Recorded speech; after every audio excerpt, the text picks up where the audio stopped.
जय श्री राम। हमने अपने पिछले एपिसोड में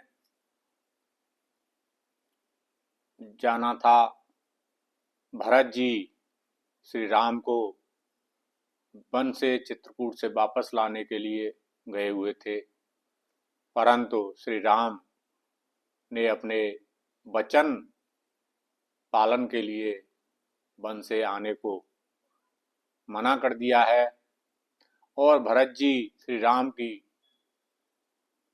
खड़ाऊं लेकर वापस अयोध्या पहुंच गए हैं।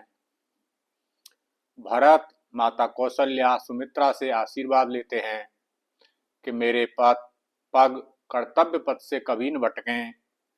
सभी अपने अपने राज्य को वापस चले जाते हैं। अयोध्या आकर भरत जी राम की चरण पाद का सिंहासन पर विराजमान करते हैं, उनकी पूजा करते हैं तथा नंदीग्राम सरयू के तट पर कुटिया बनाकर राम की तरह वनवासियों जैसा जीवन व्यतीत करते हैं। सिर पर जटा और मुनियों के जैसे वस्त्र धारण करते हैं, क्योंकि श्री राम ने भी उसी तरह के वस्त्र धारण किए हुए थे। भरत जी धरती पर बिस्तर लगाकर सोते हैं। जटाजूट सिर मुनिपट धारी, महेखन कुश सांतरी सवारी। असन बसन वासन व्रत नेमा, करत कठिन ऋषि धर्म स प्रेमा। भरत कहते हैं, जिसका स्वामी वन में रहे तो मैं राजमहल में कैसे रह सकता हूँ। गुरुदेव वशिष्ठ के मार्गदर्शन में राजकाज संभालते हैं तथा प्रजा को हर प्रकार से सुखी रखते हैं। भरत श्री राम की आज्ञा शिरोधार्य कर सत्य मार्ग पर चलते हुए अपना राज्य चलाते हैं तथा प्रजा के हर सुख दुख में भागीदार रहते हैं। राजा जनक अयोध्या राज्य की सभी व्यवस्थाएं देखकर तथा भरत के कार्य से संतुष्ट होकर वापस मिथिला चले जाते हैं। शत्रुघ्न को श्री राम ने कहा था कि राज्य की सीमाओं की सुरक्षा संभालेंगे, तो शत्रुघ्न राज्य की सीमाओं की सुरक्षा की देखभाल करते हैं। सुरक्षा का दायित्व शत्रुघ्न को सौंपा गया है कि कहीं से कोई शत्रु आक्रमण न करे। यह सुनिश्चित करते हुए शत्रुघ्न अपना कर्तव्य भली प्रकार निभाते हैं। उसी दौरान कैकेयी भरत के पास नंदीग्राम आती हैं तथा भरत कहते हैं कि महारानी का यहाँ आना उचित नहीं है। कैकेयी कहती हैं कि मैं महारानी नहीं हूं, मैं तुम्हारी मां हूं। भरत कहते हैं, नहीं, तुम मेरी मां नहीं हो, मेरी मां तो मर चुकी है। इस तरह की स्त्री मेरी मां नहीं हो सकती, जिसने मेरे राम जैसे भाई को वनवास दे दिया, जिसके कारण मेरे पिता स्वर्ग सिधार गए और उस समय उनके पुत्रों में से कोई उनके पास नहीं था। मैं ऐसी मां को स्वीकार नहीं करूंगा, मैं मां को त्याग चुका हूं।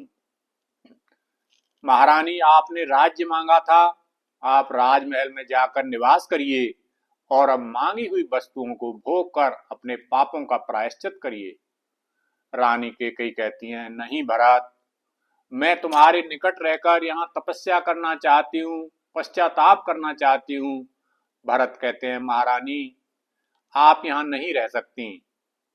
यहाँ हर कोई नहीं रह सकता, हर कोई तपस्या भी नहीं कर सकता। यदि हर कोई तपस्या करने लगेगा तो यह तपस्या का अपमान होगा। हर कोई स्वार्थी, दंभी, लोभी तपस्या नहीं कर सकता। आपने राज्य मांगा था, अब राज्य का सुख भोगने के लिए आप अपने राजमहल में जाइए।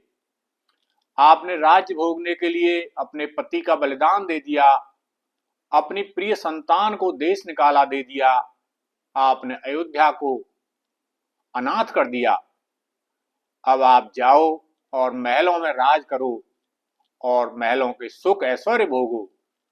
रानी कैकेयी कहती हैं,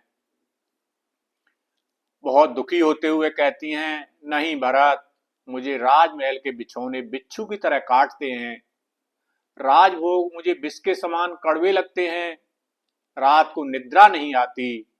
मेरे आंसुओं से तपती ज्वाला निकलती है। मेरा पूरा शरीर तपता है और मैं अग्नि में, पाप की अग्नि में जल रही हूं। मुझे अपने पास रहने दो, जिससे मैं अपने पापों का प्रायश्चित कर अपना भला कर सकूं। मुझे राजमहल में रहना दंड के समान लगता है। मुझे अपने पास सरयुग्राम में तपस्वी की भांति रहने की आज्ञा दो। मैं तुमसे विनती करती हूँ भरत, मैं तुम्हारे हाथ जोड़ती हूँ, मुझे यहाँ रहने की आज्ञा दो। भरत रानी कैकेयी को साफ मना कर देते हैं। रानी, यह स्थान आपके लिए उचित नहीं है। और रानी कैकेयी निराश होकर अयोध्या राजमहल के लिए वापस लौट जाती हैं। वहां जाकर पश्चाताप के आंसू बहाती हैं। उन्हें राजमहल का कोई भी सुख ऐश्वर्य अच्छा नहीं लगता। वह दिन रात अपनी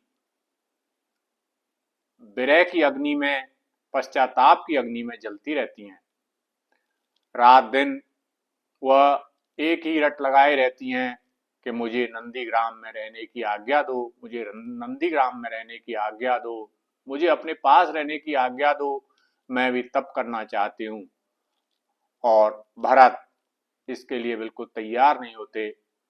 इस तरह कैकेयी अपना जीवन व्यतीत करती हैं और पश्चाताप के आंसू बहाती रहती हैं। उन्हें कोई सुख ऐश्वर्य अच्छा नहीं लगता।